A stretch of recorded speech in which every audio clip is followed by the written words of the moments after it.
Greetings and salutations, everyone. It is I, Mallory, and this is Lunch with Mal. StreamYard is not as good at making my hair look like it doesn't have frizzy flyaways as Google Meet is. I'm like, wow, my hair didn't look like that last time. Oh, shoot, this message is wrong. I forgot to change this. Pay no attention to this message. That's not where this video is. To fix that silly thing. If you want to watch this video on YouTube, then I can't post messages, and that's funny. The system can post messages in Facebook, but I can't. Anyway, I can't change that message. It's just stuck. I have this overwhelming urge to try and dig in to fix that, but I can't right now because I'm busy doing things. But yeah, so hey, folks, sorry I'm a little bit late today. I was running around getting some stuff done after I had a call. Um, and it was working with an author on direct sales ads. I am doing like more and more and more direct sales ads these days. Um, and I tell you, this time of year at Christmas, people are selling. Hey, Jill, and hey, Miss Campo. Um, People are selling a lot of print books on their Shopify websites. It's pretty awesome. I've got one author I'm working with that has special edition hardcovers, and we're selling them like hotcakes on their website. It's pretty awesome. Oh, that's amazing! Your first royalty payment. Congrats! That's awesome. I know you've been working toward this for such a long time, so that's really awesome that you're there. Jill, Jill read the description of this video, which is 2026 is coming. Are you ready? And apparently, Jill's behind by half a decade in preparedness. But yeah, I was thinking about the topics to talk about today, and this kind of came to mind because we are 1 week out from American Thanksgiving, and then from then till from then on, the rest of the year just evaporates, right? Um, so really, this is sort of our last almost calm before the storm period to start thinking about 2026 and what our plans are for 2026. So, of course, anybody in the audience, feel free to chime in the chat with what your plans for 2026 are, or lament if you have none. I'm curious what people have going on. Um, So yeah, so as Campbell says, it's for the September pre-orders, starting 2026 with a bit of income. That's nice. What do you do for holiday sale discounts? I mean, what a person does for holiday sales discounts depends so much on how many books you have out, what they're priced at, that sort of thing.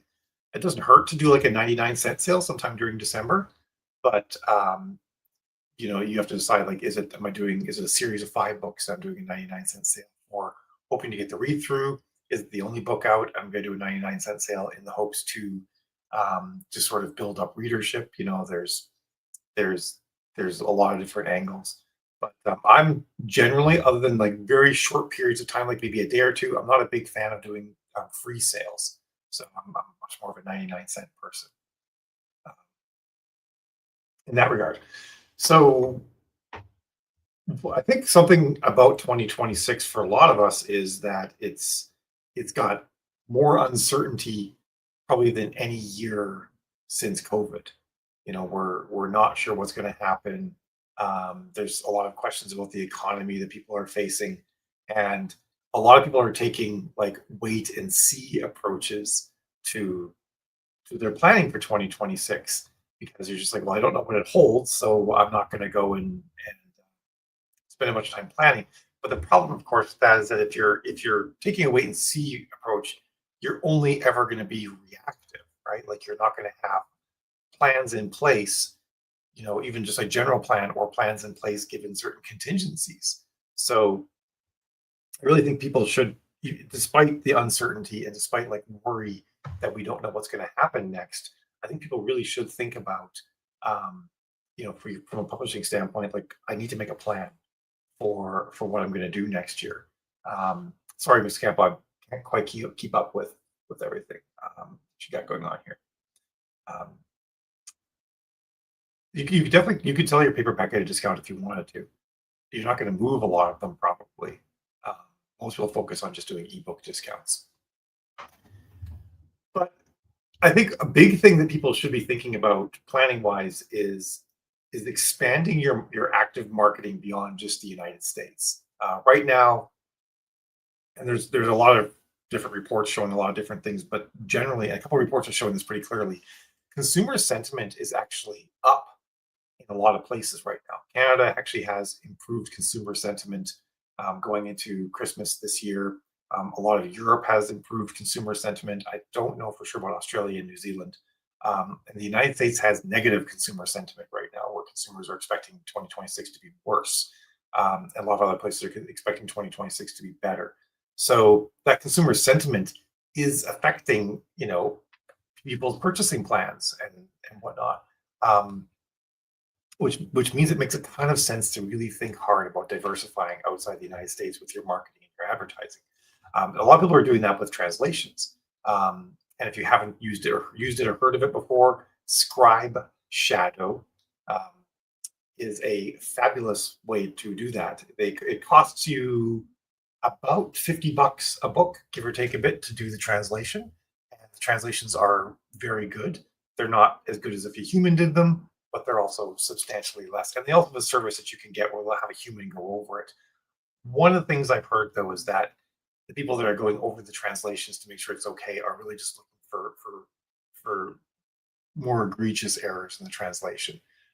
They might not be, they're not going to it at the level of going through and checking like, did this idiom or figure of speech translate properly? So,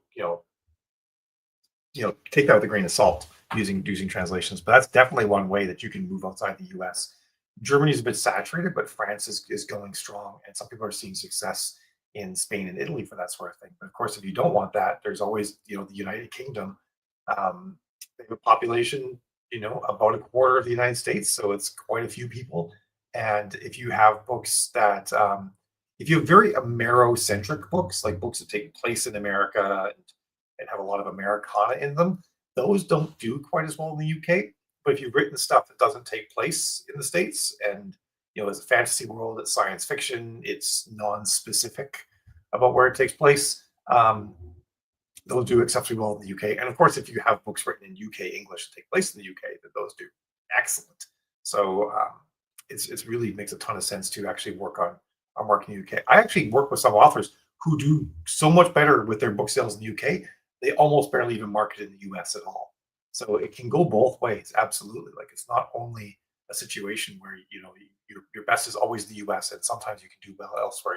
You could actually find that there's other countries that you could do better in than the States. Monica says, "Oh, nice. Complete, and then they're all released, Monica, or they're just completely translated in your sorry, why are words leaving me here? Anyway, you got my question. I'm going to chew my muffin for a second, but that's something that I'm going to be branching back out into that I haven't done a lot of recently. Um, and the other thing that seems to be unaffected by the economy is higher quality collectible books. And this is actually an interesting thing that happens um, whenever there's economic downturns. Luxury items are generally unaffected by downturns in the economy. Now, there's a bunch of nuance there because certain luxury items sort of reposition themselves in a way to become really affordable, and then they change their demographic, and then they tend to go down. But like things that are considered like really nice things that will last and provide additional value in appreciation. Um, like it's like you appreciate just looking at them kind of thing, or having it, or feeling a sense of completeness in owning this thing. That kind of stuff doesn't diminish that much during recessions. And so that's where perhaps thinking about doing a Kickstarter with like a special edition could actually work out really well. Now it's higher risk because um, you've got you have to do some initial outlay of like getting a design done and stuff like that for the special edition, so you can actually have the Kickstarter, but you don't actually have to produce it unless the Kickstarter is funded. So that part's pretty nice. Oh yeah, yeah, Dennis. If you have a five-part historical fiction set in World War One, translations could definitely be really good for you. Um, I'm curious. Do you have carrier pigeons in your in your in your book. I was unaware of how much carrier pigeons were used in communication for wartime stuff, especially in World War One. It was pretty big. So I thought I'm now curious to know if you use that, because I read today that there's actually was actually a carrier pigeon that brought like new firing coordinates to an artillery group in World War One, and it was actually awarded a medal for like flying even when injured and stuff like that. So, um, and the other wild thing, I'm sure you guys will know this because you're a bunch of nerds like I do, nerds like I am who rabbit hole all sorts of things. But apparently, like carrier pigeons were used everywhere, and then when the telegraph showed up, we all just sort of like set them free. And that's why pigeons just live in cities with us, because they're like, I don't know, this is our natural habitat, right? So I think that's hilarious. Oh, cool! You do the carrier pigeons, nice, excellent. Um, so yeah, totally something that you can get into, and I haven't done it yet. Jill's pushing me so hard to do it. Um, she's done it for some of her books, and they actually sell better in Germany than they do in the United States, which is pretty wild. But I have to deal with some formatting stuff for my books, because I format a lot of my text isn't quoted normally, and the AI stuff has trouble with that. So um, something I need to deal with. Big fat pigeons, yeah. And pigeons are just doves, which is another thing I love. So the thing I read this morning said um, doves are just pigeons written in a different font. I thought was pretty good. Um, one thing I learned too is that the bigger pigeons are actually the younger ones, because they've got more fluff early on or something like that. But all we can always segues into animals are always good, right? Always do that. So, anybody else have plans for 2026 for things that you're planning on doing? I've got um, at least 3 books coming out next year. I have to get on writing them, because I haven't done any writing since I released my last book in September. In my defense, I've had a bunch of renovations I've had to do before the ground freezes and the snow flies. So that's been my top priority. But I'm just about wrapped up on all of those now. So the writing shall commence soon, especially because we're actually going to get, in about 2 weeks, we get our first what looks like a heavy snowfall that'll actually stick around. So I'm definitely on the clock for some final stuff. The main thing is like the house that we bought, the concrete in the basement is not great. And if water gets up against the house, it will just come into the basement, because the concrete will not stop that from happening. So I have to do a bunch of final work on making sure water doesn't get in the basement, so that come spring, the basement remains dry. Nice direct sales. That's if you, and especially if you have like cool special editions. I tell you, direct sales are the way to go. I'm working with one author who we are doing direct sales for a couple of her different series, and her hockey series right now. They're custom editions with sprayed edges. It's a 6 book series, but what she did is she put 3 books into a single hardcover. So to get all 6 books, you get 2 hardcovers, and I think they're like $60 a pop, give or take a little bit, and they're selling really well. Like, it's not proving to be a problem at all to sell these things. And on top of that, people are up like the ad links to just getting one, and many people are adding on the second hardcover. So it's pretty wild how well that's working. Um, Wrapping up a nonfiction series, 12 books. Just finished writing one today. After that, only fiction. Nice. Fiction's the way to go. I'm I'm actually thinking about doing 2 nonfiction books next year as well. Um, I'm thinking about doing an updated autobiography book, so adding in some more and fleshing out some more things, and then also doing a new version of "Help My Facebook Ads Suck." But every time I'm about to write, really get back into doing that, Facebook makes like a sea change in how they do things, so I haven't actually gone through and really hit it yet. But that's like on the radar. I'm actually strongly considering unpublishing the current version though, because it's so out of date. Should I hate having nothing up there? It's complicated. Monica says I have 1 release scheduled for January, then my other 2 F1 romance books. Nice. And then 2 more for the Fat Keeney series. Wow, you are crushing it. The Fat Keeney books, I bet you, are like ones that would do really well with special editions. Like if you're doing a special edition hardcover omnibus or something like that, I bet you could do really well with that sort of thing. Jill's cooking on her Kickstarter she's leaving it in pre-release mode for a while, kind of like looking for the right timing for when to launch it. But she's cranking in like 5 to 10 followers a day right now on that thing, since firing up some ads and then doing some campaign newsletter stuff. So that's how work she's going to get some Kickstarter goodness. I'm in this weird position where I have too many things I have to wrap up before I do a Kickstarter for new books. But I really do want to do a Kickstarter for brand new books that no one's read yet. I'm jonesing for it. Let's go. I'm glad folks have plans for next year. And I think we definitely all need to think about a little bit further than just. I mean, I guess it depends where you are in your career. If you're early on, you've only got like a couple books out, you've got one series out, then yeah, your plan for 2026 is probably needs to be write more books, build that backlist.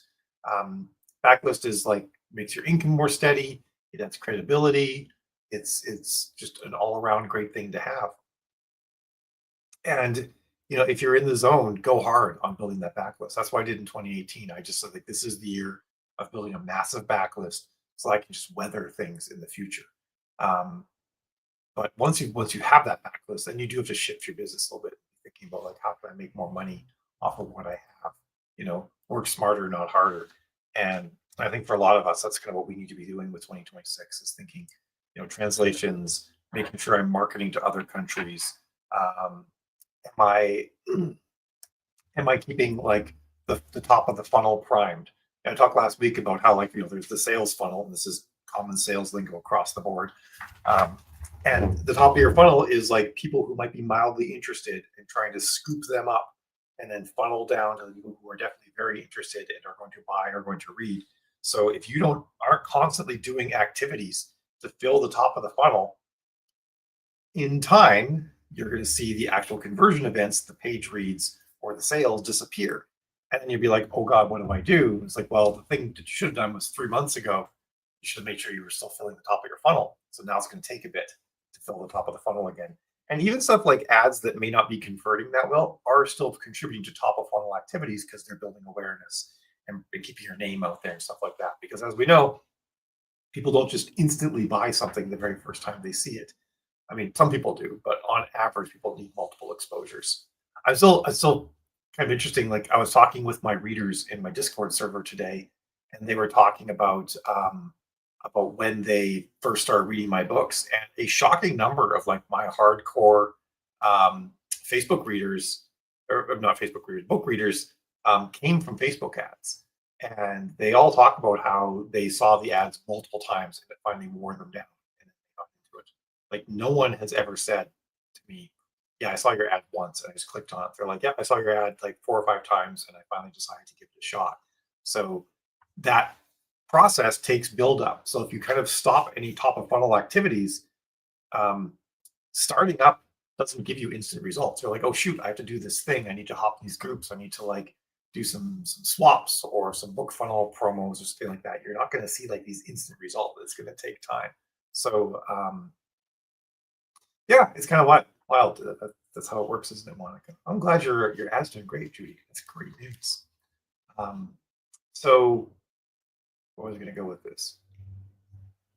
So, oh yeah, so a big thing that matters a lot right now, and I alluded to this last week, is actually having a reader magnet that is connected to the Facebook Pixel and that you're running a lead ad for. In our school class, I have a whole thing talking about this in the reader magnet class that we have.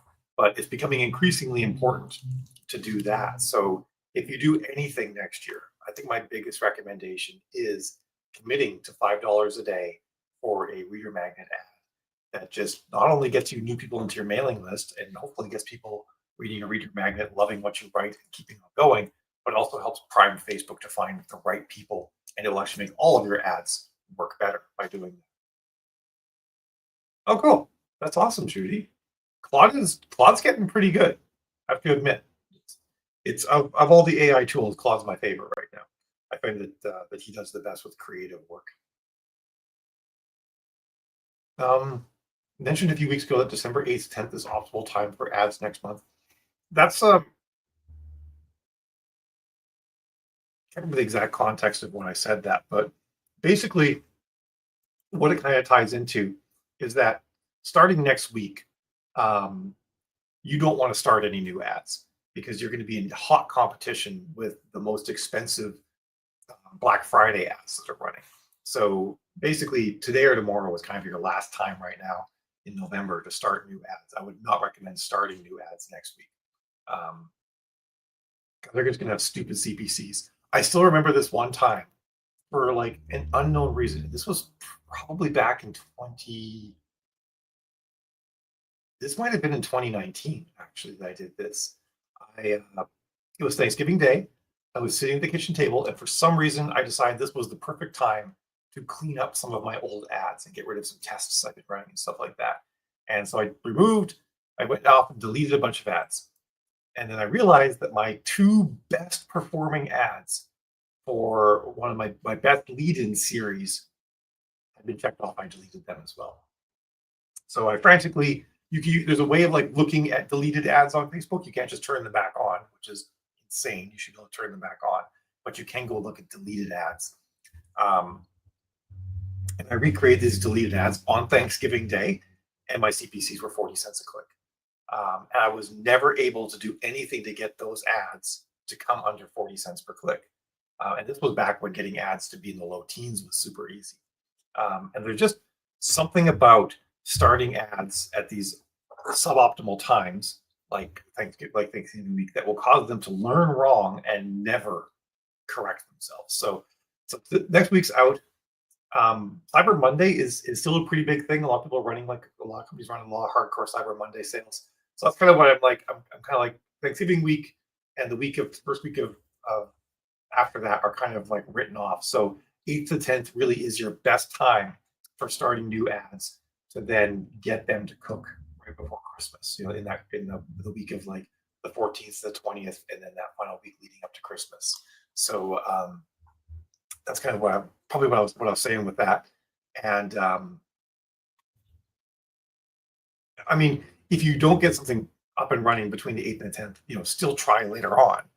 Better late than never still applies, but that's kind of your optimal time if you want to skip the expensive November crush and get it in sort of on the Christmas madness. Good afternoon, Pig Monster. How are you doing? Pig Monster is actually one of my readers who found my books through Facebook ads. So, case in point. So yeah, and also I think something to remember too is that week between Christmas and New Year's, so 26th to the 31st, it's like one of the best voracious reader times of the year. So do strongly think about running a sale that starts somewhere between the 24th and the 26th. I almost always launch, or back when I was launching my books, almost always launch something on the 24th or the 25th because they just worked really well. I would get just amazing uptick, and I think and I would always position things being like, do you need a break from your family? Here's a great book, or your Christmas present has arrived, or something like that. You're welcome, Dennis. And this is actually, Big Monster is might be surprised, but like there's something coming this Christmas. Although you've probably read all the stories in it, but it's going to be a anthology of a whole bunch of short stories I've written recently that are currently like not available in any way, shape, or form. So I'm going to put those out this Christmas. I actually need to put a note in my calendar so I don't forget to do the final formatting and everything on all that. I live by my calendar. If it's not in my calendar, it does not exist. Um, of note, actually, speaking of things I'm putting in my calendar, next week I'm going to be starting to film a whole bunch of new Facebook ad videos.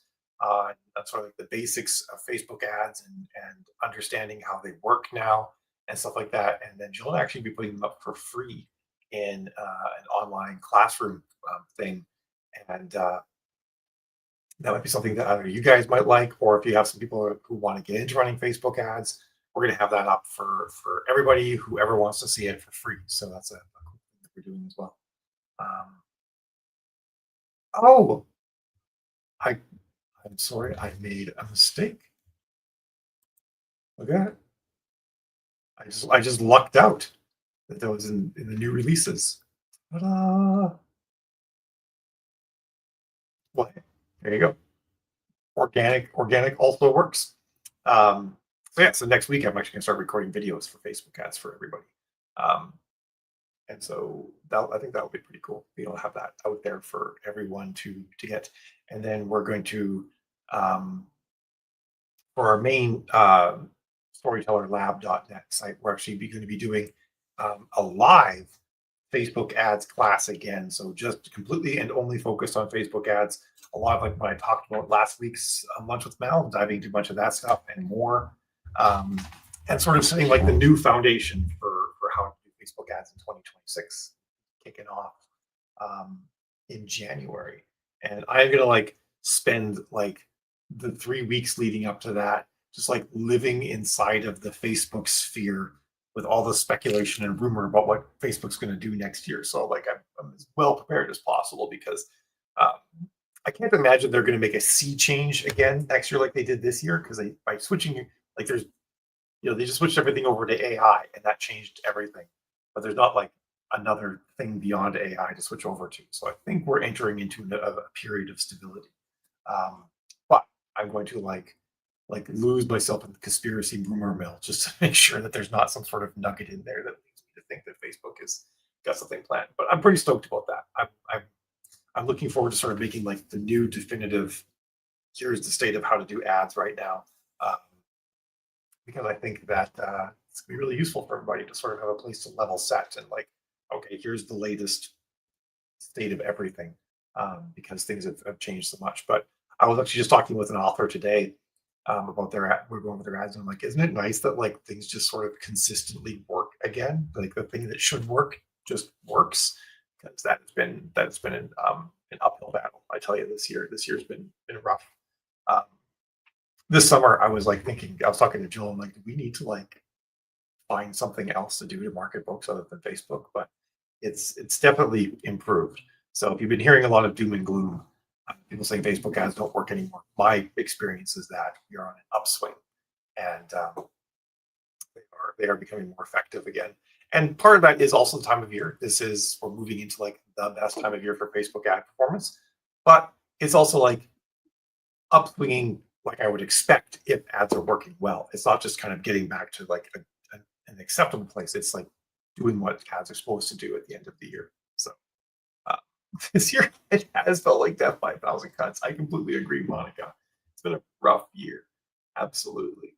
So yeah, I feel like that's kind of all I got to say. But if anybody has any questions or their own thoughts on stuff for next year, um, what you have planned or what you think might be going on or any prognostication, um, I'm curious. I actually got hit up today as someone asking if I would run TikTok ads for them. And I personally don't know enough about TikTok's ad platform to run TikTok ads for someone, but like I feel like I don't know, I've been saying for the longest time like I need to go learn TikTok ads because now you can use them. When they first made them, TikTok ads were for only selling things through TikTok stores on TikTok, but now you can use them just for offsite links to anything. And I'm like, is this 2026 going to be the year I actually have to learn TikTok ads? I don't know. Or is it finally the year where I really actually get serious about doing YouTube ads? It might be one of those two things. Um, Ads on Threads are really interesting. Um, they don't do much. That's the first thing that I found. Ads on Threads, like when I look at people's results on ads, the stuff on Threads does nothing. That being said, um, Threads is a very non-graphical platform. Like like Threads are I oftentimes skip any image posts on Threads. I'm literally only interested in reading things on Threads. If I see an image or a video, I might drop a like if it's someone that I follow, and I just scroll by. Like I don't engage with that sort of thing. And kind of from what I can see, that's pretty true across the board. The exceptions I will see is if someone's posting statistics or graphs or something like that, they'll get a lot of engagement because there's a lot of discussion around the content that they're promoting. But like if someone just like even like video ads, like for whatever reason, my threads, I just get ads for pretty litter. it's this kitty litter company that has like this kitty litter that's supposed to be the next best things in sliced cheese. Um, and like there's no comments or likes on their ads.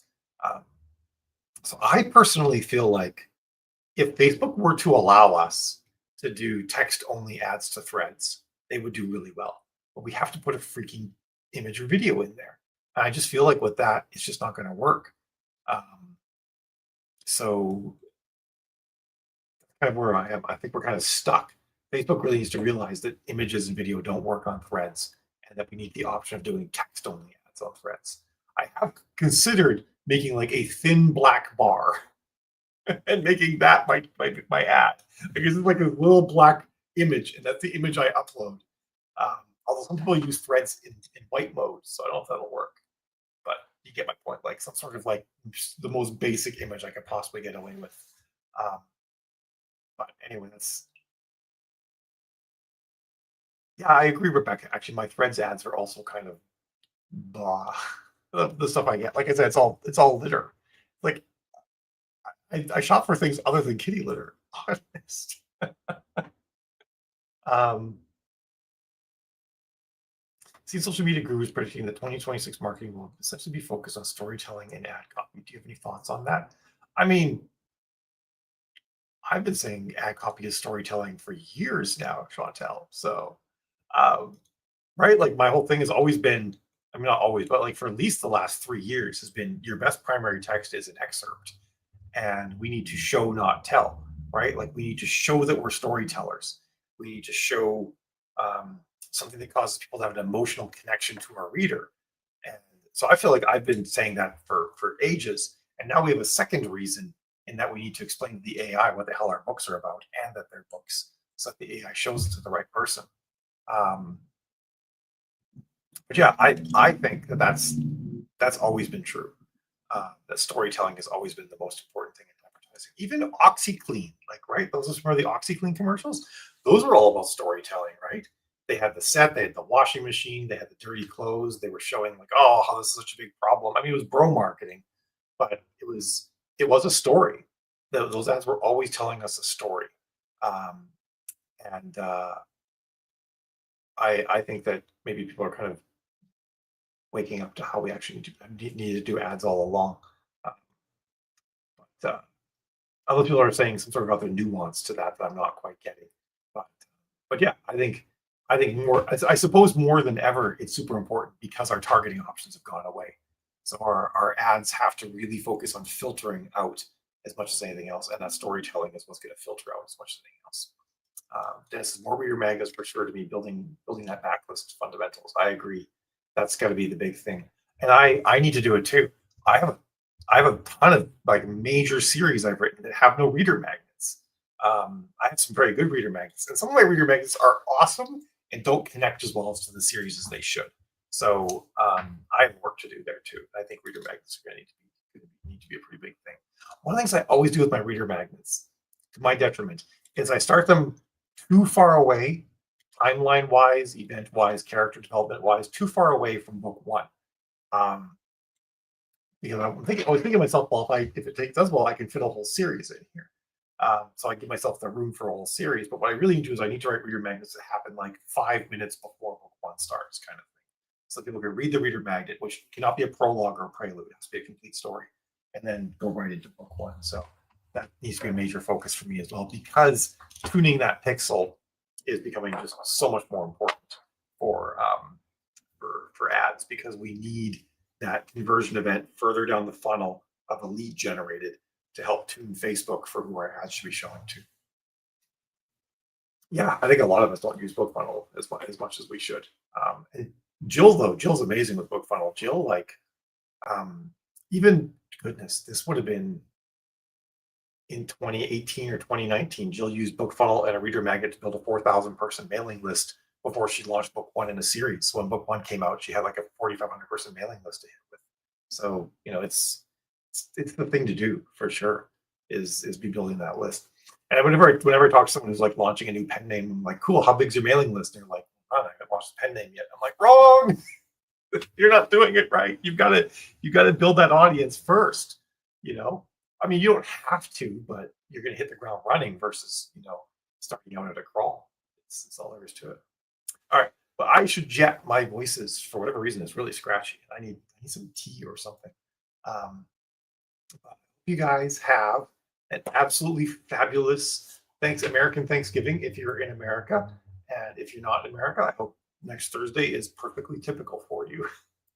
Since we actually celebrated in our household Canadian Thanksgiving, and we're going to celebrate American Thanksgiving. We're doing double duty, so there won't be a lunch with Mal next week. Is one of my ways of saying one of the things I'm saying. But I will see you guys again back live on December 4th. We'll be talking a bunch about like what we're all doing for the holidays.